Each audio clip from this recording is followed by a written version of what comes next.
அனைத்து நல்லுள்ளங்களுக்கும் வணக்கம். நான் உங்கள் ரவிக்குமார். தினம் ஒரு தகவல் அடிப்படையில் ஜியோ பாலிடிக்ஸ். இன்றைய ஜியோ பாலிடிக்ஸில் இஸ்ரேலுடைய விஷயத்தை கொஞ்சம் பேசிடலாம். ஏன்னா கடந்த 2-3 நாட்களாக நேட்டனுடைய சமாச்சாரத்தை பெரிய அளவுக்கு நம்ம 2 பேரும் பேசினதுனால இஸ்ரேலில் என்ன நடக்கிறது, குறிப்பாக காசாவிலிருந்து இந்த படைகள் வெளியேறி இருப்பதாக சொல்லப்படுகிறது. பட் பெரிய ஒரு சோக சோடுகளை விட்டு சென்றிருக்காங்க. சோக சோடுன்னு சொல்ல முடியாது. நீங்களே இந்த செய்தியை பார்த்தீங்க அப்படின்னா டசன்ஸ் ஆஃப் மக்களை கொண்டிருக்காங்கன்ற தகவலையும் சொல்லியிருக்காங்க. ஸோ அங்கே இருக்கக்கூடிய பதிவுகளும் இன்னும் மற்ற நிகழ்வுகளையும் நம்ம பிரதானமாக இன்றைக்கி பேச போகிறோம். நம்ம அந்த செங்கடல் பகுதியில் சம்பவம் ஸ்டார்ட் ஆகிடுச்சு. நம்ம ஆர்கே சேனலில் சொல்லியிருந்தோம்ல, அந்த சம்பவம் கிட்டத்தட்ட ஸ்டார்ட் ஆகிடுச்சு. அங்கே நேட்டோ நாடுகளில் இறுதி முடிவுகள் என்ன, இல்லை இன்றைக்கி விக்டர் ஓர்பன் அவர் இந்த மொத்த பதிவோட கதாநாயகனாக இருக்கலாம். ஏன்னா அதுக்கான சம்பவம் கொஞ்சம் நடந்திருக்கிறது. அனைத்தும் ஒருங்கிணைந்த ஒரு தகவலாக பார்த்தலாம். ஸோ வீடியோக்குள்ள பொறுத்த மாதிரி நீங்கள் நம்ம சேனல் சப்ஸ்கிரைப் பண்ணலாம். சப்ஸ்கிரைப் பண்ணிட்டு வாங்க. மறக்காம பெல் பட்டன் கிளிக் பண்ண ஆல் ஆப்ஷன்ஸ் கொடுங்க. வீடியோ கொடுக்கலாம்.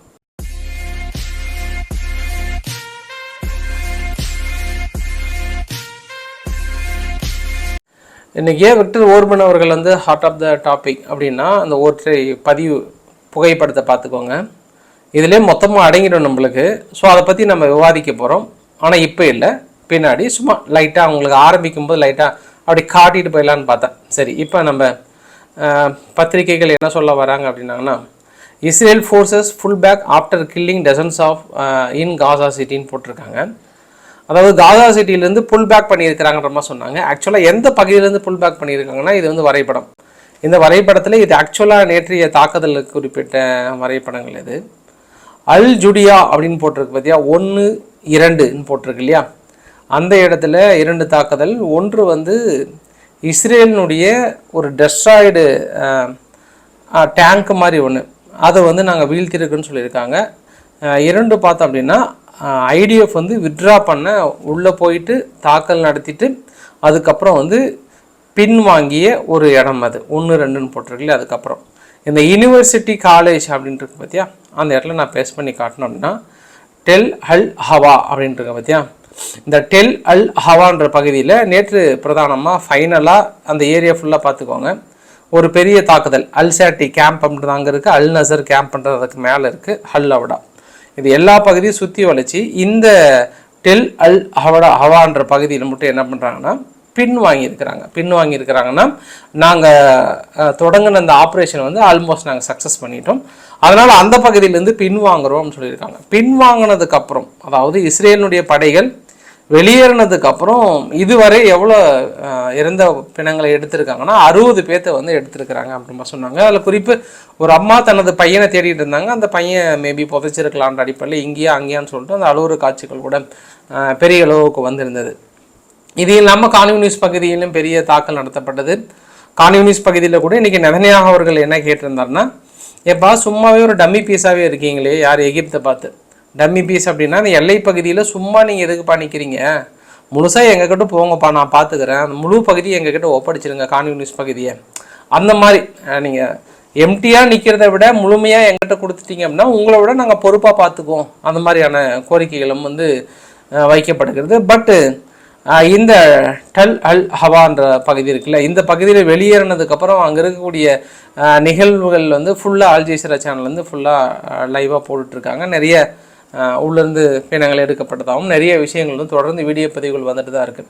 இதுவரை 60 பேர், மேபி இன்னும் நிறைய பேர் இருப்பதாகவும் சொல்லப்படுகிறது. இது ஒரு விஷயம். இரண்டாவது விஷயம் என்ன அப்படின்னா, தொடர்ந்து இஸ்ரேல் மீது வைக்கப்படுகிற குற்றச்சாட்டுகள் UNRWA பள்ளிக்கூடங்கள் மீது நடத்தப்படுகிற தாக்குதல்.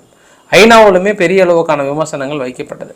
இன்று இஸ்ரேலுடைய டிஃபென்ஸ் ஃபோர்ஸ் என்ன பண்ணியிருக்காங்கன்னா, இந்த ஒரு வீடியோ பதிவை வெளியிட்டிருக்காங்க. இந்த வீடியோ பதிவில் வெளியிட்டுட்டு இதுதான் குழந்தைகளுக்கு சொல்லிக் கொடுக்குற பாடங்களா, சர்வேலன்ஸ் ஆப்ரேஷன்லேருந்து டாக்டிக்கல் ட்ரோன்லேருந்து ராக்கெட்லேருந்து மிஷின்கன்லேருந்து எல்லாமே இருக்குது, மார்டர்ஸ், எக்ஸ்ப்ளோசிவ், கிரேனேட்ஸ் எல்லாமே இருக்குது, பெரிய அளவுக்கு வைத்திருக்கிறாங்க, பெரிய தாக்குதலுக்கான இலக்கை வைத்திருக்கிறாங்க. ஸோ எங்களுடைய தாக்குதல் நியாயம்தான் அப்படின்ற மாதிரி இஸ்ரேலுடைய டிஃபென்ஸ் ஃபோர்ஸ் சொல்லியிருக்காங்க. பட் அமாஸ் தரப்புலேருந்து என்ன இன்றைக்கி சொல்லியிருக்காங்கன்னா, அந்த ஜியோனிஸ்ட் வெளியேறினதுக்கப்புறம் நடந்த நிகழ்வுகளுக்கும் சரி எல்லாத்துக்கும் சரி நிச்சயம் காலங்கள் பதிலடி கொடுக்கப்படும், நிச்சயம் நாங்கள் பதிலடி கொடுத்தே தீர்வோம், அவங்க நினைத்த காரியம் ஒருபொழுதும் ஈடேறாது, எங்ககிட்ட நெருங்க முடியாத அளவுக்கான வீடியோ பதிவுகள். அதே போல் மேலிருந்து லெபனானிலிருந்து இன்றைக்கி லெபனானில் இருக்கக்கூடிய ஹெஸ்புல்லா இஸ்ரேலுடைய நிலைகளில் ஒரு 8 இடத்துல தாக்கல் நடத்தியிருந்தாங்க. இவங்களுமே வந்து பதிலுக்கு வந்து தாக்கல் நடத்தியிருந்தாங்க அப்படின்ற ஒரு விஷயத்த வந்து சொல்லியிருந்தாங்க. இதில் பெரிய விஷயம் என்ன அப்படின்னா, நேற்று நடத்தப்பட்ட தாக்குதலில் இன்று இஸ்ரேலுடைய டிஃபென்ஸ் ஃபோர்ஸ் என்ன உறுதி செஞ்சுருக்காங்கன்னா, அவங்களுடைய ஹமாஸினுடைய முக்கிய கமாண்டர் கிட்டத்தட்ட கன்ஃபார்ம் பண்ணிட்டோன்ற மாதிரி சொல்கிறாங்க. ஏமான் ஷுவிடா அப்படின்ற ஒருத்தர் வந்து கிட்டத்தட்ட நாங்கள் கொண்டுட்டோன்ற மாதிரி வந்து சொல்லியிருக்காங்க. அதாவது அசாசினேஷன் பண்ணிட்டோன்ற மாதிரி சொல்கிறாங்க இஸ்ரேல் தரப்பில் இருந்து. ஏன்னா ஹமாஸ் தரப்பில் சொல்லலை, ஆனால் அதுக்கான புகைப்படங்கள் அவர் கண்ணை வச்சு இவர் தான்ற மாதிரி வந்து சொல்லியிருந்தாங்க. அதுக்கான அவங்க மொசாத் அப்படின்ற ஒரு சேனலில் கூட பெரிய அளவுக்கு வந்து போட்டிருந்தாங்க. ஆக்சுவலாக பத்திரிகைகள் வந்து இந்த மாதிரி எழுதணும் அப்படின்ற மாதிரி நிறைய விஷயங்கள் விவாதிக்கப்பட்டது. குறிப்பாக ராய்டர்ஸ் பத்திரிகைகள் வந்து என்ன போட்டிருந்தாங்கன்னா, Gaza airstrike it has displaced gathered for soccer match witnessed say அப்படின்ற மாதிரி போட்டிருந்தாங்க. ஸோ இதை வந்து எப்படி எழுதணும் அப்படின்னா, ஒரு டிஸ்பிளேஸ்ட்னா இங்கேருந்து போனவங்க ஒரு ஃபுட்பால் மேட்ச் மாதிரி விளையாடி இருக்காங்க, அந்த இடத்துல ஒரு தாக்கல் நடத்தியிருக்காங்க, அது நிறைய பேர் இறந்து போயிருக்காங்க இருக்காங்க. அது காசா ஏர்ஸ்ட்ரைக்கில் இஸ்ரேல் ஏர்ஸ்ட்ரைக் ஹிட் ஏ பாலஸ்தீன் ரெஃப்யூஜ் அப்படி எழுதுறதுக்கு பதில் ஏதாவது புரியுற மாதிரி இருக்கா? எதுவுமே இல்லை, அதான் நல்லவங்க மாதிரி காட்டுறாங்க அப்படின்ற மாதிரி வந்து சொல்ல வராங்க ராய்டர்ஸ் பத்திரிகைகள். அதுவுமே இன்று பெரிய அளவுக்கு வாத பொருளாக இருந்தது. இன்னொரு விஷயம் நம்ம ஆர்கே சேனலில் சொல்லியிருந்தோம். குறிப்பாக தியோடர் ரூஸ்வெல்ட் கப்பல், இந்த தியோடர் ரூஸ்வெல்ட் கப்பல் ஆல்மோஸ்ட் நெருங்கி வந்துட்டு இருக்குங்க. ஒரு 1500 கிலோமீட்டர் பக்கம் வந்துச்சுன்ற மாதிரி நான் சொன்னாலே ஒரு வரைபடத்தை காட்டி கூட சொல்லியிருந்தேன் ஆர்கே சேனலில். பார்த்துட்டு இருந்தீங்கன்னா உங்களுக்கு கிளியராக இருக்கும். ஸோ அதை தொடர்ந்து இன்று உறுதி செஞ்சுருக்காங்க. கிட்டத்தட்ட களத்தில் வராங்களாங்க, இறங்கிட்டாங்கண்ணா உள்ளே இறங்கிட்டாங்கன்னா அந்த செங்கல் பகுதியில் ஏமன் பக்கத்தில் நாங்கள் நிலைநிறுத்த போகிறோம்னு உறுதிப்படுத்திட்டாங்க. ஸோ ஹவுதிகள் தரப்புலையும் வாங்க ரஜா வாங்க, உங்களுக்காக தான் காத்துட்ருக்கோம், எங்களோட வாழ்நாள் கொள்கையை நீங்கள் நிறைவேற்றிட்டீங்கன்னா சரி, எங்களுடைய வாழ்நாள் இலக்கு ஒரு போர்க்கப்பலையாவது வீழ்த்த வேண்டும் என்பது எங்களோட வாழ்நாள் இலக்கு, அதற்காகவே நீங்கள் வந்திருக்கிறீர்கள், உங்களுக்காக நன்றி அப்படின்ற அளவுக்கு வந்து சொல்லியிருக்கிறாங்க ஹவுதிகள் தரப்பில். ஸோ இது வந்து ஒரு விதமான ஓப்பன் டேராக சொல்லியிருக்காங்க. பார்க்கலாம் இவங்களா அவங்களான்ற மாதிரி வந்து சொல்லியிருக்காங்க. சப்போஸ் போர்க்கப்பல் வீழ்த்தப்பட்டால் அது பெரிய அளவுக்கான விஸ்வரூபமாக வெடித்து விடும். ஸோ ஹவுதிகள் அந்த இடத்துல அமெரிக்காவுடைய போர்க்கப்பல் உள்ள நுழைஞ்சதுக்கப்புறம் பெரிய ஒரு பதற்றமான ஒரு சூழ்நிலை. இனி தாக்குதல்கள் இலக்காக்கப்படும், பெரிய அளவுக்கு குறி வைக்கப்படும், பதில் தாக்குதல் நடத்தப்படும். இனி என்ன நடக்கிறது என்று எல்லை களத்தில் செங்கடல் பகுதியிலே பொறுத்திருந்து பார்க்கலாம். மேபி நாளைக்கு சண்டேலேயே வர்றாங்களா, இல்லை சண்டே அன்னைக்கும் தாக்கல் நடத்துகிறாங்களான்றது பார்க்கலாம். நாளைக்கு சண்டே இல்லையே, நாளைக்கு சனிக்கிழமை தானே, சரி அப்படின்னா எதிர்பார்க்கலாம், ஒன்றும் பிரச்சனை இல்லை, நல்ல நாள் தான். சரி ஓகே, இப்போ என்ன அப்படின்னா நம்ம நேராக ஐரோப்பா கிட்ட போயிடலாம். மேலே வந்து ஓரளவுக்கான தகவல் நான் கவர் பண்ணிட்டேன். ஆக்சுவலாக இப்போ இடையில எம்பிஸ் எல்லாம் தேர்ந்தெடுத்தாங்க இல்லையா, அந்த எம்பிஸ்லாம் தேர்ந்தெடுத்ததுக்கப்புறம் என்ன பண்ணுவாங்கன்னா பிரசல்ஸ் அப்படின்னு சொல்லுவாங்க, அந்த பகுதியில் எல்லாத்தையும் ஒன்றா கேதராக கூப்பிடுவாங்க. அதாவது கௌரவத்தின் அடிப்படையில் பதவி பிரமாணம் இதெல்லாம் வந்து பண்ணி வைப்பாங்க. அதற்கு முன்னாடி என்ன பண்ணுவாங்கன்னா, ஹங்கேரியனுடைய கவுன்சில் பொறுப்பில் இருக்கக்கூடிய நாட்டோட தலைவர் வந்து கௌரவிப்பாங்க. முன்னாடி மாலையெல்லாம், மாலைன்னா ஒரு பெரிய சால்வெல்லாம் போட்டு இவர் தான் நம்ம ஐரோப்பா வழிநடத்த போகிற தலைவர் அப்படின்ற மாதிரிலாம் வந்து பெரிய அளவுக்கு கொஞ்சம் கௌரவப்படுத்துவாங்க. இதற்கு முன்னாடி இந்த வழக்கங்கள் அதுதான். ஆனால் இந்த தடவை என்னன்னா, ஹங்கேரியனுடைய பிரதமர் விக்டர் ஓர்பன் அவர்கள் வந்து அழைக்கவே இல்லை, எப்படி கூப்பிடவே இல்லை. அப்படின்னா இது ஒன் ஆஃப் த டிஸ்ரெஸ்பெக்ட், அவமதிச்சிருக்கிறாங்க. அப்படின்னா என்ன அர்த்தம்? அவர் செய்கிற செயல் வந்து இவங்களுக்கு பிடிக்கல. அவர் என்ன பண்ணுறாரு, அமைதிக்கான நோபல் பரிசு நோக்கி போயிட்டு இருக்கிறாரு. நான் அமைதி ஏற்படுத்துறதா எங்களோட தார்மீக கொள்கைன்ற மாதிரி சொல்லியிருக்காங்க. எனக்கு 2 விஷயம் பெருசாக இருந்ததுங்க. இந்த புகைப்படத்தில் பார்க்குறீங்கள, ஜார்ஜியா மெலோனி அவர்கள், இத்தாலியினுடைய பிரதமர் ஜார்ஜியா மெலோனி அவர்கள் சும்மா ஒரு முன்னு பார்த்தோன்னே அவங்க கொடுத்த ரியாக்ஷனை பார்த்தீங்களா? அது இல்லாமல் இந்த பெரிய பேசு பொருளாக இருந்தது என்னென்னா, ஜார்ஜியா மெலோனியுடைய வீடியோ பதிவு தான். அவங்க ஆக்சுவலாக எல்லாம் வெயிட் பண்ணியிருக்காங்க நேட்டோவில். ட்ரம்ப் பைடன் அவர்கள் வந்து பேசுகிறதுக்காக வராரு. ஆனால் அவங்க என்ன பண்ணுறாங்க, எவ்வளோ நேரமாக வருவார், எப்போ தான் வருவார், இவ்வளோ நேரம்லாம் என்னால் வெயிட் பண்ண முடியுது, என்ன அந்த மனுஷன் வராரா இல்லையா, அவங்க ரியாக்ஷன்லாம் பாரு அப்படியே நம்ம கொடுக்குற மாதிரி தான் இருக்கும். என்ன இது வராங்களா இல்லையா, நம்ம போகலாமா அப்படின்ற மாதிரிலாம் வந்து பெருசாக கொடுத்துருந்தாங்க. அதுவுமே பெரிய பேசு போடலாம் தான். அது விக்டர் ஓர்பன் அவர்களை பார்த்து கொடுத்த சிக்னல் தான். என்ன காரணம் அப்படின்னா, விக்டர் ஓர்பன் பாருங்கள், அவங்க காதலே கேட்குற மாதிரி ஒரு சில தலைவர்கள்ட்ட உட்காந்து பேசியிருக்கிறாரு. இவங்க எல்லாரும் என்ன நினைக்கிறாங்கன்னா, பைடன் வந்து ஜெயிச்சிருவார், பிரசிடென்ஷியல் எலெக்ஷனில் ஜெயிச்சிருவார் நினைக்கிறாங்க. அவர் ஜெயிக்கிற மாதிரி இருந்தாருன்னா நான் எப்படி இந்த நிகழ்வை பார்க்குறேன் அப்படின்னா, டைட்டானிக் கப்பலில் இந்த மூழ்கும் போது வந்து ஒரு பக்கம் வந்து இந்த வயலின் வாசிப்பாங்களாட்டா வாசிப்பாங்கல்ல, அந்த கப்பல் வந்து உடைய விழும்போது இறுதி நேரத்தில் வாசிப்பாங்கல்ல, அந்த ஒரு நிகழ்வு தான் என் கண்ணுக்கு முன்னாடி வருது. மூழ்க போகிற கப்பலுக்கு இவங்க வயலின் வாசிக்கிற மாதிரி இருக்குப்பா பைரனுடைய வெற்றி. ஏன்னா நான் ட்ரம்ப் அவர்களை பார்த்துட்டு வந்துட்டேன். ஆல்மோஸ்ட் அது வந்து அப்படிதாம்மா எனக்கு தெரியுதுன்னு சொன்ன இந்த நிகழ்வு மேபி ஜார்ஜியா மெலோனி அவரோட காதுக்கு போய் சேர்ந்துருக்கும் போல. அதான் அப்படின்னு அந்த அளவுக்கு வந்து பார்க்குறாங்க. ஸோ அது ஒரு சம்பவமா. இன்னொரு விஷயம் என்ன அப்படின்னா, ஆக்சுவலாக அவர் சொன்னதுக்கான காரணத்தை உங்களுக்கு ஃபைனலாக சொல்கிறேன். இன்னொரு விஷயம் என்னென்னா, அதுக்கு முன்னாடியே பேட்டி ஒன்று கொடுத்துருந்தாரு. அந்த பேட்டியில் கூட என்ன சொல்லியிருக்கிறாருன்னா, சீனானுடைய எண்ணம் அமைதியை கொண்டு வரணுன்றது, அமெரிக்காவுடைய எண்ணம் வார் பாலிசி தான். அவங்க எப்பயுமே யுத்தம், ஏன்னா அவங்க பிஸ்னஸ் அது. ஐரோப்பா எண்ணம் சிம்பிளாக அமெரிக்கா என்ன சொல்கிறாங்களோ அது காப்பி பண்ணுறது, ஏன்னா அமெரிக்காவோட பொசிஷன் அவங்க இருந்து தான் ஆகணும்.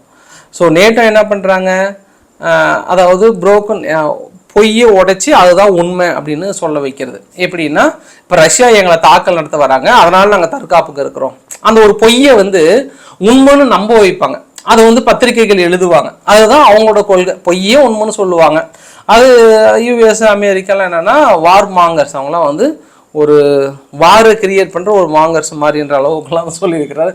ஓப்பனாகவே சொல்லிட்டு அங்கே வந்து மூழ்கிற டைட்டானிக் கப்பலில் வயலின் வாசிக்கிற குரூப்பாக இந்த குரூப்பெல்லாம் அப்படின்னு சொன்னால் அந்த இடத்துல எப்படி நான் நினச்சி பார்த்தேன். சீரியஸாக அந்த கண்டென்ட்டை ப்ரிப்பேர் பண்ணும்போது நான் என்னை விட்டு பயங்கரமாக சிரிச்சிட்டேன். என்ன என்ன நினச்சி இந்த மனுஷன் அங்கே போய் சொல்லியிருப்பாரு அப்படின்ற நினச்சி பார்த்தா அதை அவங்க கேட்ட டைலாக்லாம் எப்படி இருந்திருக்குன்னு நினச்சி பார்த்தா நிஜமாவே கொஞ்சம் பரவாயில்ல. அதனால தான் இப்போ உங்களுக்கு புரியும், கனெக்டிங் த டாட் புரியும். அதாவது நடக்கக்கூடிய யூரோப்பியன் கவுன்சிலில் அந்த பதவி பிரமாணத்தில் ஏன் இந்த இவரை வந்து கூப்பிடல அப்படின்றதுக்கான தெளிவான விளக்கங்கள் இப்போ கிடைச்சிருக்கும். அந்த அளவுக்கு வச்சு செய்கிறாரு ஐரோப்பாவை. மனசு இதுக்கப்புறம் ஐரோப்பாவில் இருக்கலாமா வேண்டாமான்ற முடிவில் இருக்கிறாரா என்ன போகிறாருன்னு தெரியல. நேற்று உங்ககிட்ட ஒரு வார்த்தை ஒன்று சொல்லியிருந்துங்க. ஜெலன்ஸ்கி வந்து யூகேனுடைய பிரதமர் கிர் ஸ்டார்மர் அவர்களை பார்த்து, குறிப்பாக ஸ்ட்ரோம்ஷியா வந்து எங்களோட எல்லை பகுதியில் அவங்க ரஷ்யாவுடைய மிலிட்ரி டார்கெட் எங்கனாலும் சரி அதை தாண்டி கொண்டு நீங்கள் தாக்கல் நடத்துங்கன்ற மாதிரியான உத்தரவுகள் கொடுக்கப்பட்டதான் நான் சொன்னேன் இல்லையா. ஆனால் இன்று இங்கே எம்ஓடினா மினிஸ்டர் ஆஃப் டிஃபென்ஸ், யூகேயில் இருக்கக்கூடிய மினிஸ்டர் ஆஃப் டிஃபென்ஸ் வந்து மறுப்பு அறிக்கை கொடுத்துட்டாங்க. ஆக்சுவலாக அவர் எந்த நினைப்பில் கொடுத்தாருன்னு தெரியல.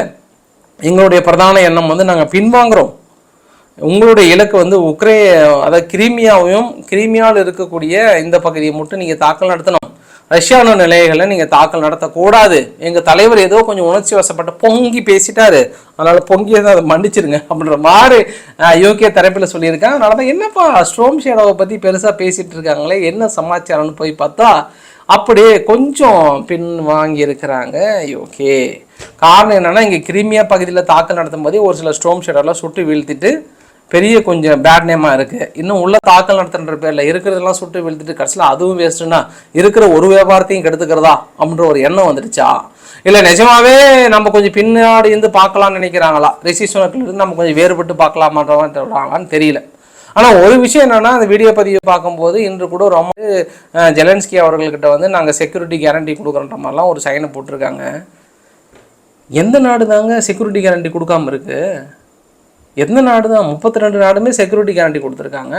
ஐரோப்பா யூனியன் மொத்தமாக கொடுத்துருக்குறாங்க. இதெல்லாம் சும்மா ஏதோ பேப்பரை நீட்டி கையெழுத்து போகிறது தான் போல். அப்போ நான் கூட என்கிட்ட கூட நீட்டி இருந்தாங்கன்னா நான் கூட ஒன்று கையெழுத்து போட்டு கொடுத்துருப்பேன். ஏதாவது ஒன்று வாங்கப்பா, நான் உங்களுக்கு ஒரு செக்யூரிட்டி கேரண்டி கொடுக்குறேன், நீங்கள் கூட ஒன்று கொடுத்துருந்தா கொடுத்துருப்பேன். அந்த மாதிரி தான் எனக்கு தோணுது. ஏன்னா இவங்க போடுற செக்யூரிட்டி கேரண்டி அது இல்லாமல் இருக்கிறதுலே ஹைலைட் என்ன தெரியுமா, அந்த கூட்டத்தோட நிறைவு நாளில் ஸ்டோல்டன்பர்க் பேசின வசனம் தான். இந்த ஸ்டோல்டன்பர்க் பேசின வசனம் வந்து இப்போ ரீசெண்டாக ஒரு படம் ஒன்று வந்துச்சு, கருடன்னு சொல்லிட்டு சூரியனை வந்துச்சு. நிறைய பேர் பார்த்துருந்தீங்கன்னா ஓகே, பார்க்காதீங்கன்னா வேறு ஏதாவது படத்தை கூட ஞாபகம் வச்சுக்கோங்க. திடீர்னு அவர் சொல்லும்போது அப்படியே சைலண்ட்டாக இருந்து எழுந்து பேசி சும்மா கழுத்தை இறுக்கி இழுத்து பிடிச்சி கிறுக்குன்னு சும்மா கொண்டுட்டேன் நான் தான் அப்படின்ற மாதிரிலாம் சொல்லுவாங்கல்ல.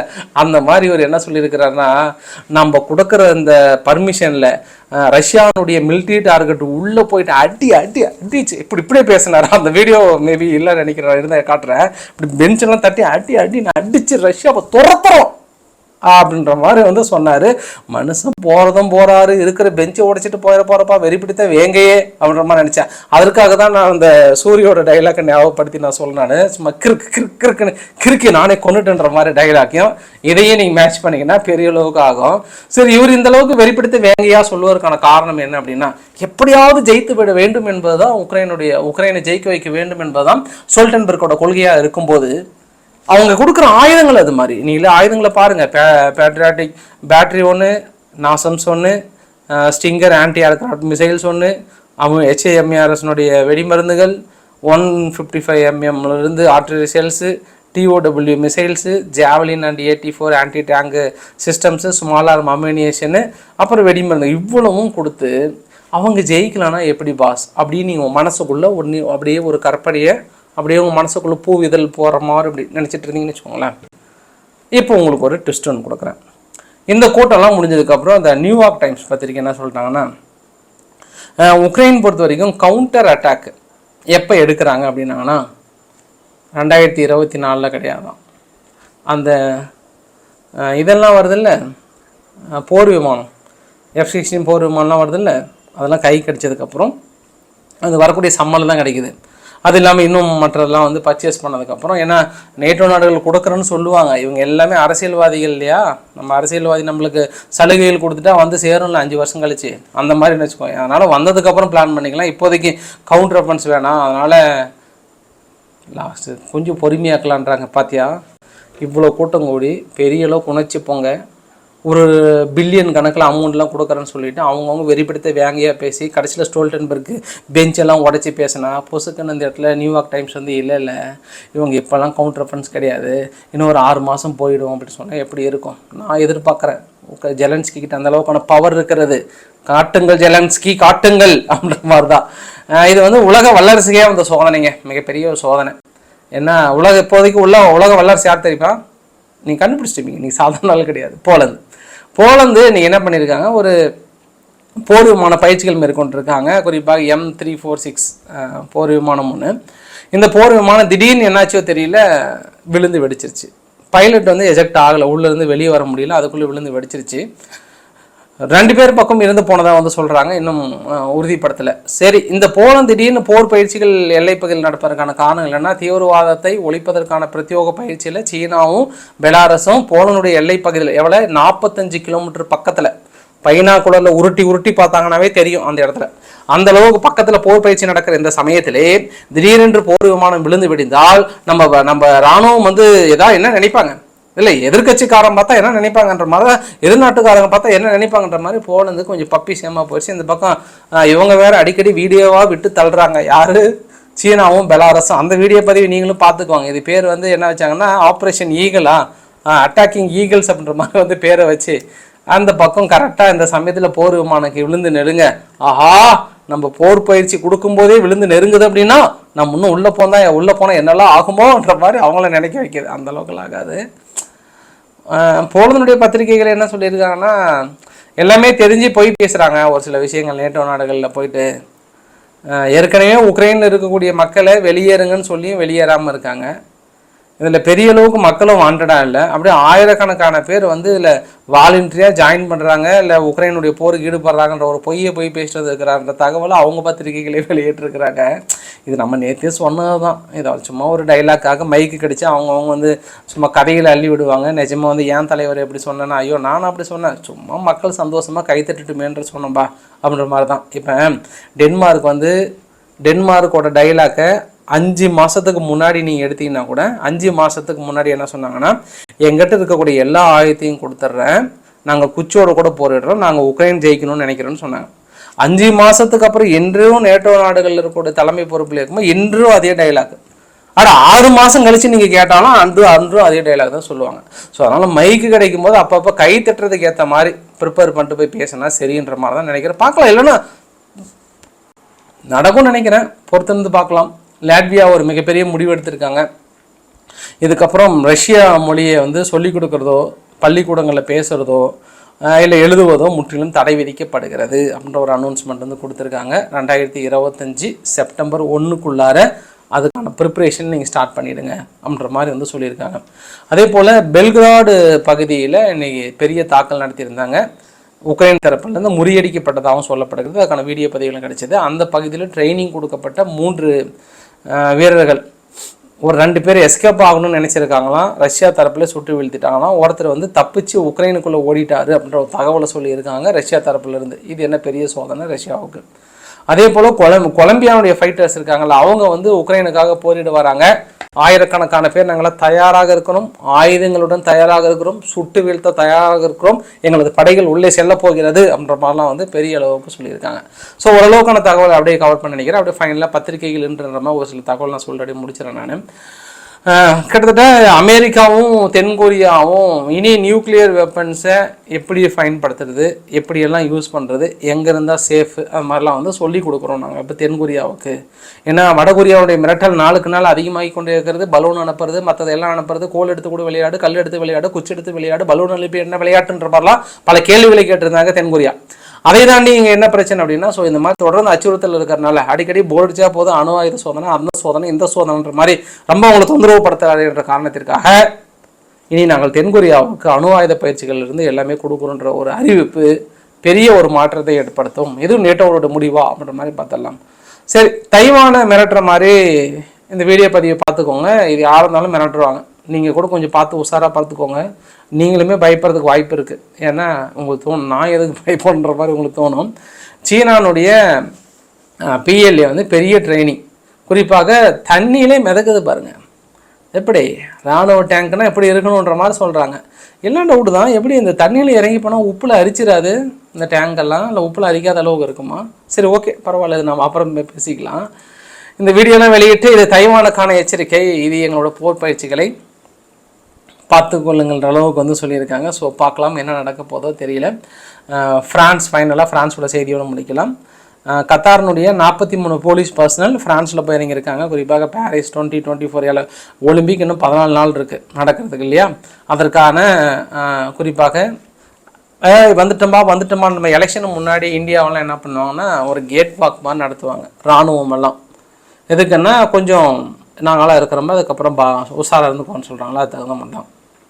ஃபைனலாக ஃப்ரான்ஸ் அதிபர் மேக்ரன் அவர்கள் தற்போதைய ஃப்ரான்ஸுடைய பிரைம் மினிஸ்டர் கேப்ரியல் அட்டாலினுடைய ரிசைனேஷன் லெட்டரை ஏற்றுக்கிட்டார். இதுக்கு முன்னாடி ஏற்றுக்காமல் போப்பா கொஞ்சம் சந்தோஷமாக இருன்னு சொன்னார். திடீர்னு ஏற்றுக்கிட்டார். என்ன நடக்க போகுதுன்னு தெரியல. ஸோ பொறுத்திருந்து பார்க்கலாம். ஒரு டெரரான விஷயங்க, ரொம்ப டெரரான விஷயத்தோடு முடிச்சுக்கிறேன். குறிப்பாக நைஜர் இருக்கு இல்லையா, நைஜரில் ரொம்ப ஒரு மோசமான சிறை கைதிகள், ஃபுல்லாக ஜிகாதீஸ்ன்றாங்க, டேஞ்சரஸ் ஜிகாதீஸ். இந்த டேஞ்சரஸ் ஜிஹாதீஸ்லாம் என்ன பண்ணியிருக்காங்க, 8 அடி சுவரில் கூட பார்க்காம எகிரி குதித்து தப்பிச்சு போயிட்டாங்க. அதனால் அந்த சிறைசாலை சுற்றி இருக்கக்கூடிய பகுதிகள் எல்லாமே வந்து மக்களே நீங்கள் கதவு தட்டினா கூட வெளியே வந்துடாதீங்க, உங்களை எப்படியெல்லாம் கூப்பிடுவாங்க அப்போ கூட வெளியே வந்துடாதீங்க. இவங்களாம் யாரும் மோசமான ஜிஹாதீஸ். இந்த மோசமான ஜிஹாதீஸ் நைஜீரியா சிறையிலிருந்து தப்பித்திருக்கிறார் என்றால் இது ஒட்டுமொத்த நைஜீரியாவுக்கும் அரைக்கோளாக விடுக்கப்பட்டிருக்கிறது. ஒரு அவசர நிலை பிரகடனப்படுத்தியிருக்கிறது. சிறை கைதிகள், மோசமான சிறை கைதிகள், ஏமாந்து விடாதீர்கள் மக்களின் அளவுக்கான ஒரு எச்சரிக்கை கொடுத்துருக்காங்க. நேபாளில் லேண்ட்ஸ்லைடு வந்து கிட்டத்தட்ட 65 பேர் மிஸ்ஸிங். இப்போ ஜூன் மாதம்தான் ஒரு நிலச்சரிவு ஏற்பட்டு 91 பக்கம் இருந்தாங்க நிறைய மக்கள். அதுக்கப்புறம் இன்னொரு நிலச்சரிவு ஜூன் எண்டில் வந்து அப்போது ஒரு 10 பேர் பக்கம் இறந்து போனாங்க. இப்போ திரும்பி ஜூலையில் இன்றைக்கி 12ஆம் தேதி இன்று பாருங்கள் நிலச்சரிவு வந்து ஒரு 65 பேர். என்னன்னு தெரியல, நேபாளுக்கு மட்டும் என்னதான் அப்படி நிலச்சரிவு பெரிய அளவுக்கான பாதிப்புகள் ஏற்பட்டிருக்கிறது நேபாளில். ஸோ இன்றைக்கு ஓரளவுக்கான தகவலை கவர் பண்ண நினைக்கிறேன். பிடிச்சிருந்தா லைக் பண்ணுங்கள், ஃப்ரெண்ட்ஸுக்கு ஷேர் பண்ணுங்கள், சப்ஸ்கிரைப் பண்ணுங்கள். ரவிக்குமார் சோமு சேனல். நன்றி, வணக்கம்.